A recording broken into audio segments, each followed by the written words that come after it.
السلام علیکم ورحمۃ اللہ وبرکاتہ۔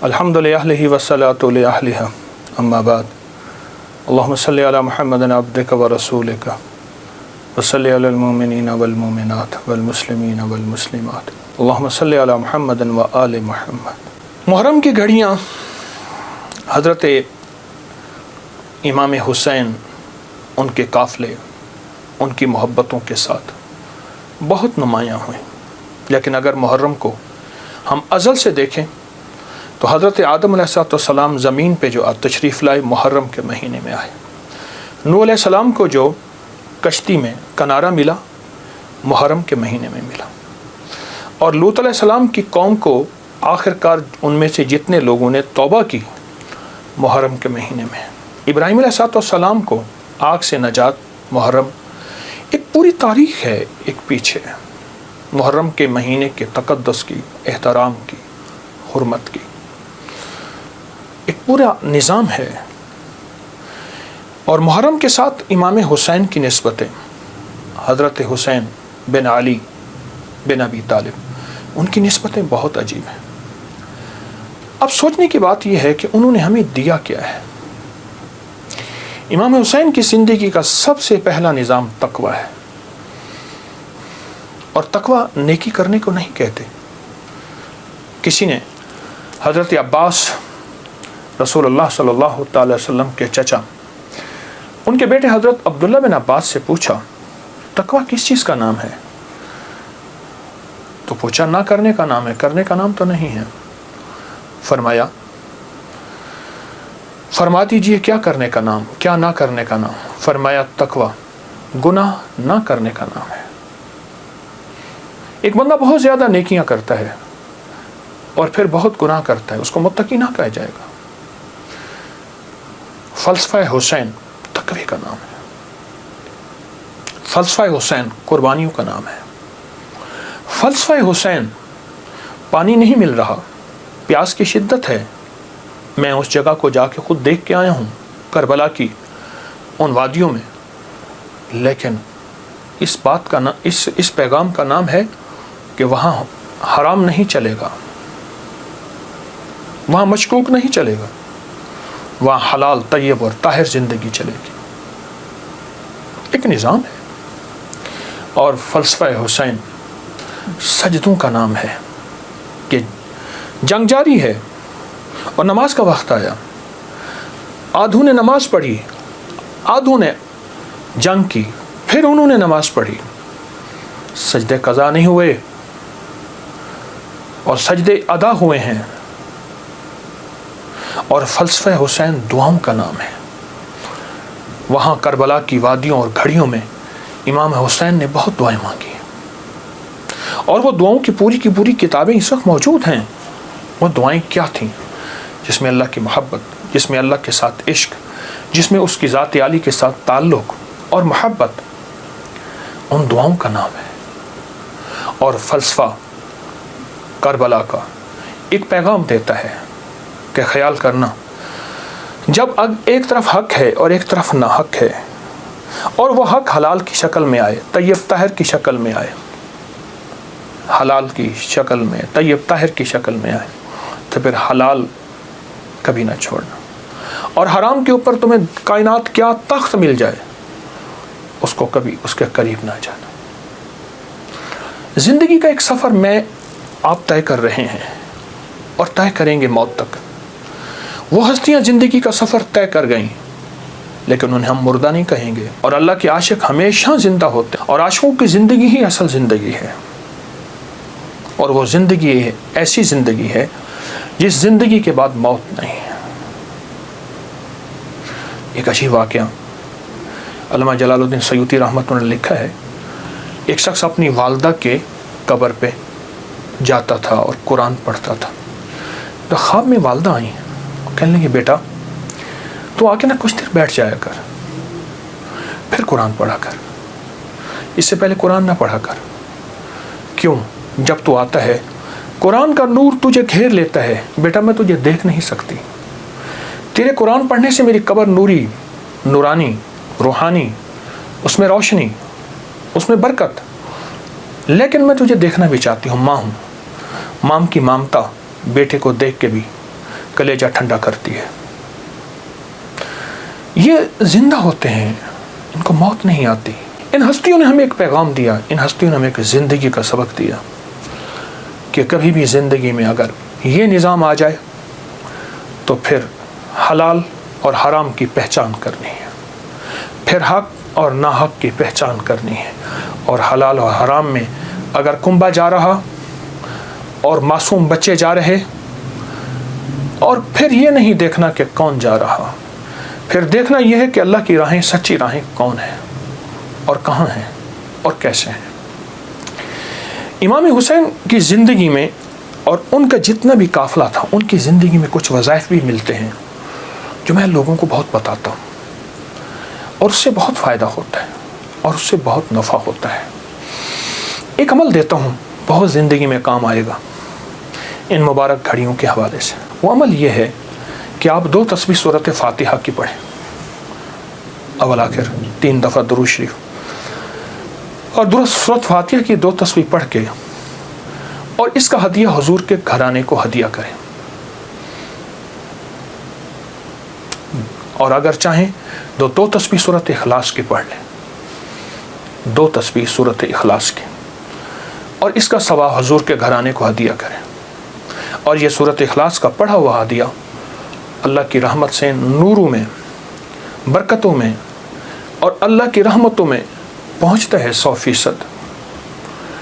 اور حضور کے گھرانے کو ہدیہ کریں، اور حضور کے گھرانے میں حضور کی بیویاں، بیٹیاں، داماد، نواسے، نواسیاں، یہ حضور کا گھرانہ ہے، اور اس حضور کے گھرانے میں یہ حسینی قافلہ بھی حضور کا گھرانہ ہے۔ ان کو ہدیہ کریں حضور کے گھرانے کو، اور جو مراد مانگے اللہ عطا کرتا ہے۔ اور یہ مسلسل عمل کرتے رہیں۔ آپ دن کے کسی وقت صبح شام 2 تسبیح سورۃ اخلاص پڑھ لیں، ہر دفعہ بسم اللہ الرحمن الرحیم 7 پڑھیں، اور اول آخر درود پاک پڑھیں، اور پھر یہ تسبیح آپ ان کی خدمت میں ہدیہ کر دیں۔ آپ کا کوئی مسئلہ ہے، آپ کی کوئی مشکل ہے، آپ کی کوئی پریشانی اور ناممکن ہے، اس مسئلے، مشکل اور پریشانی میں یقیناً آپ کے لیے خیر کی، برکتوں کی اور رحمتوں کی اور خوشیاں خوشحالوں کی راہیں کھلیں گی۔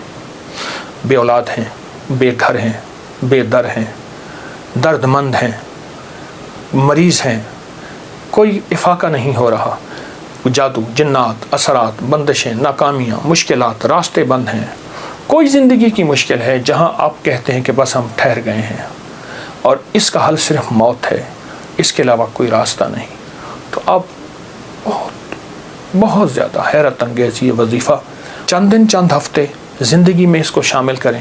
میرا تو مشورہ تھا ساری زندگی اس کو اپنی زندگی میں شامل کر لیں۔ آپ گمان نہیں کر سکتے کہ آپ کو اس کا نتیجہ، اس کا رزلٹ کیا ملے گا، اس کی برکتیں آپ کو کیا ملیں گی۔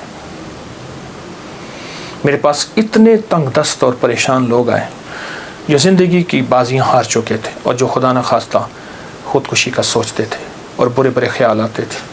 میں نے انہیں کہا کہ 2 تسبیح صبح، 2 تسبیح شام پڑھ لو، اگر صبح شام پڑھ لیں تاثیر بڑھ جائے گی۔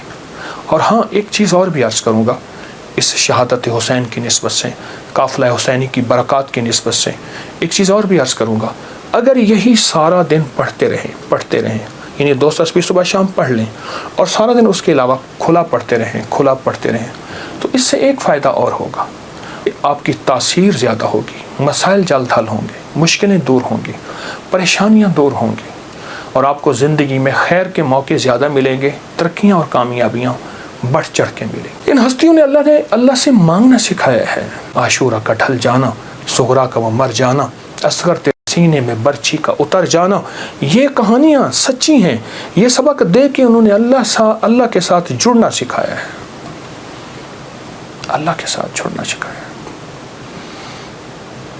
اور وہ ایک پیغام دے کر گئے ہیں کہ خیال کرنا، گردش ایام جو بھی آئے، عروج ہو یا زوال ہو، زندگی کے سفر میں اللہ کو نہیں چھوڑنا، اور اس کے راستے نہیں چھوڑنے، اور اس کی سچی راہیں نہیں چھوڑنی، اور وہ سچی منزل نہیں چھوڑنی۔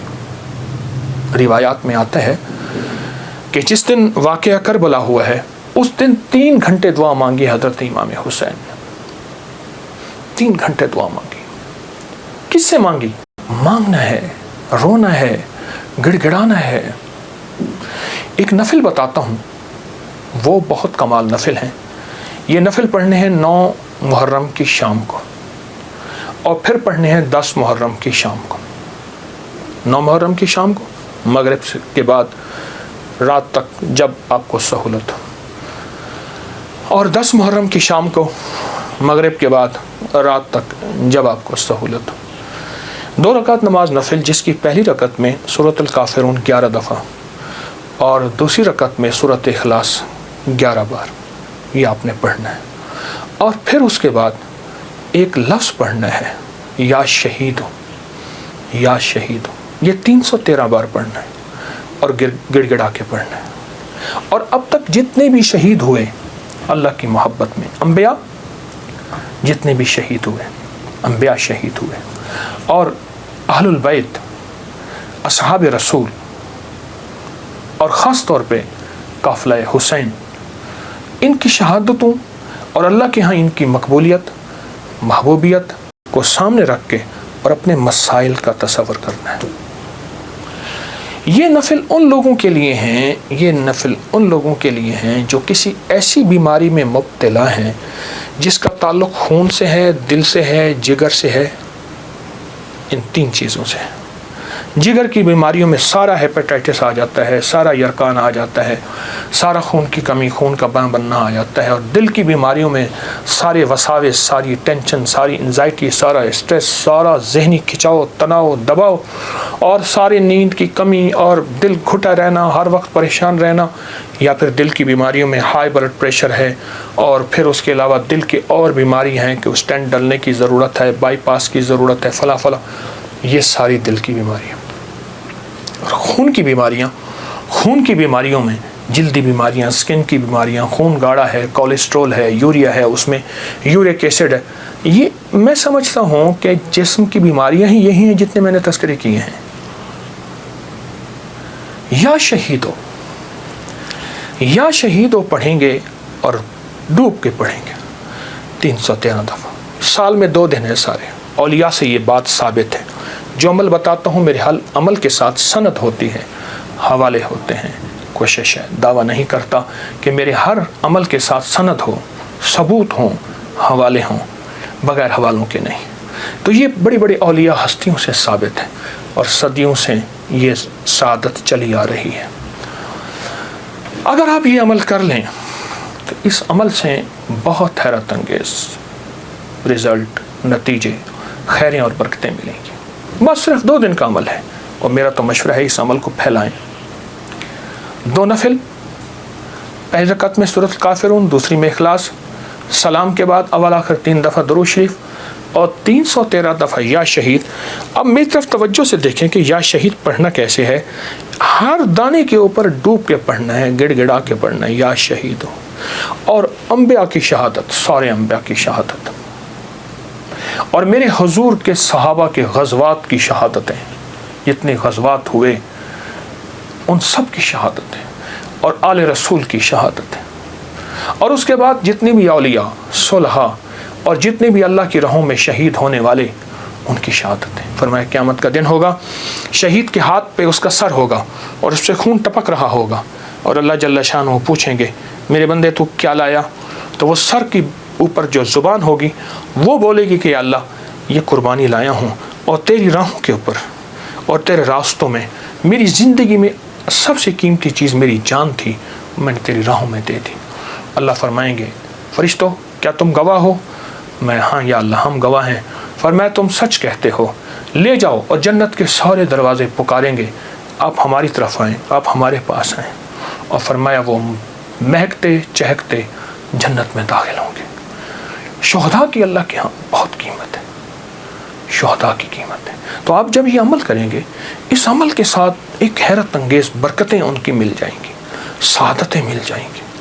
اور میں بعض شہداء ایسے ہیں جو قیامت کے دن اکیلے نہیں جائیں گے، وہ ساتھ لے کے جائیں گے۔ حاجی سفارش کرے گا، حدیث میں آتا ہے، مفہوم ہے۔ حافظ قرآن عامل بعامل سفارش کرے گا، آقا کا فرمان ہے صلی اللہ تعالی علیہ وسلم کا، اور شہید سفارش کرے گا، اور بھی بہت سے لوگ سفارش کریں گے، تو اس عمل کے کرنے والا شہداء کے ساتھ نسبتیں پاتا ہے، اور اس عمل کے کرنے والے کے تعلق شہداء کے ساتھ ہے۔ اس عمل کو ضرور کیجیے گا، اور زندگی کی ترتیب بنا لیں 9 اور 10 محرم کو اس عمل کو کبھی نہ بھولیے گا۔